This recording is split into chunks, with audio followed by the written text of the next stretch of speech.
Hello. Today we will address the different theories of leadership based on what I've learned in ALDR 7200. My name is Abby Salmon, and today we're going to discuss leaders and who they are and what makes them who they are. We have on this screen President Barack Obama, Barney the dinosaur, and Adolf Hitler. We'll talk about a little later how each of these are actually leaders. Leadership, what is it? One of the few things that I've learned throughout this course is leadership has multiple definitions depending on what theory you're actually looking at and depending on what approach of leadership is being taken. I have developed my very own personal definition of leadership, and that is, leadership is the ability to influence, inspire, guide, and or lead a group or individual toward a desired outcome. This outcome isn't always a positive outcome, but the desired outcome of that said leader. Now, today we're going to discuss the 6 theories of leadership. These include the trait theory, behavioral theory, the contingency theory, transformational leadership, servant leadership, and last but not least, the evolutionary leadership theory. Now, first we will discuss the trait theory. The trait theory basically states that leaders are born. They're not made. Now, with that being said, it means that certain traits actually equal leaders. And this isn't technically what the book said, but I decided to take something that says basically goats can make great leaders. What I've done is I've taken a worksheet that's often used in elementary schools to determine different traits that are passed on genetically. This is basically what the trait theory's approach, that certain individuals are born with certain characteristics that make them good leaders. Now, they decided that if they can gather these people with these particular traits together, that they too can become great leaders. Personally, I believe that traits do play a key factor in one's ability to lead, but not the entire factor that adds to leadership. Next, we'll discuss the behavioral theory. This basically, like I have pictured here, means if you work out your brain hard enough, you can learn how to be a leader. This does not take in very much consideration in determining your genetic factors in becoming a leader. This basically states that if one works hard enough and has the desire to be a leader and is guided toward that directed goal, they can become a leader if they desire to.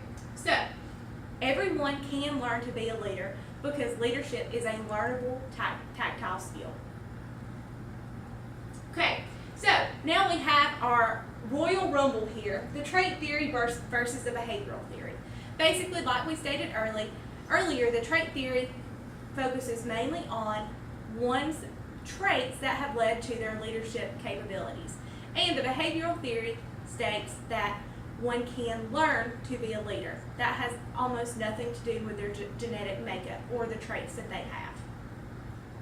The next theory we will talk about is the contingency theory. This basically means that leaders, there isn't a really good definition of what leadership is or who makes the best type of leader.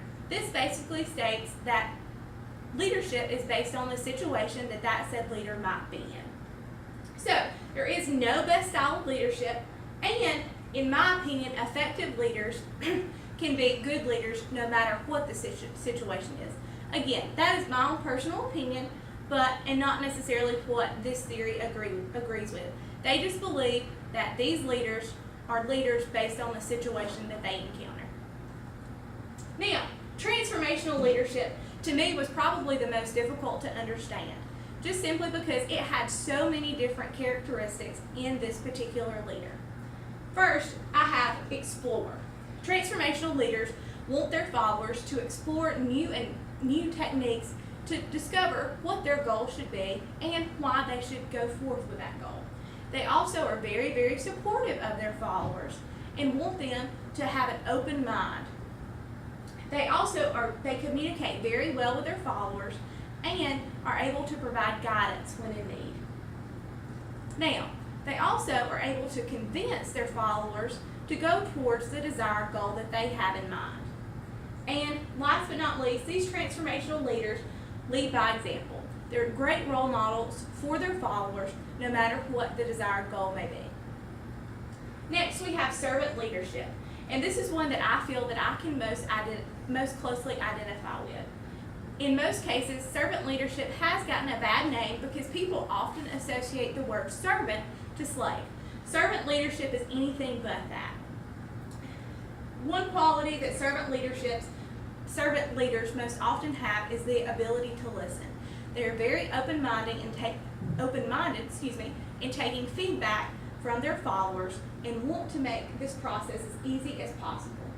Also, these leaders truly care about the best outcome for their followers. They also want to understand their followers and their followers' desire.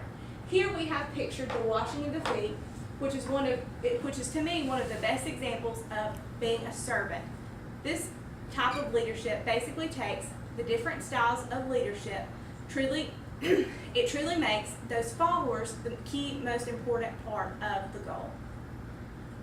Now again, comparing transformational leaders and servant leaders. These can be very similar, but transformational leaders, they want the followers to be more open and more, I hate to say the word excited, but they want them to be able to think for themselves and come to the conclusion that their desire is the best desire through thought processing and exploring different ways to reach their goal. Servant leaders are, however, they would like for their followers to meet the goal based on how well they can serve them. They want to help their followers reach the goal that is set in front of them, but they want to be leaders by serving those followers. Last but not least, we have the evolutionary leadership theory. These leaders are often developed due to adaptive behaviors. Here pictured, we have Caesar in Rise of the Planet of the Apes. His leadership was basically taken on because he felt that his race of apes were being taken advantage of. Because of his adaptive characteristics, he became a leader and led his family out of captivity. Now, in most cases, this type of leadership, there are leaders who do abuse their power. Unlike those in servant leadership, they do not keep the desire of their followers in mind. Their main goal is to reach the goal at hand, no matter what that goal may be or who it may hurt in the process. It also happens by natural occurrence. This is something that's developed out of evolution and something that must happen for the species to survive in many cases. Now, returning to our basic point, or our starting point of this presentation, we again have three leaders. Three leaders which are very, very different. Obviously, President Barack Obama is the President of the United States. Adolf Hitler is one of the most horrendous leaders of all times. And then we have Barney the dinosaur, who led many of us to learn how to say our ABCs or count to 1, 2, 3. Each of which are leaders. Which one is the best? I'll let you decide.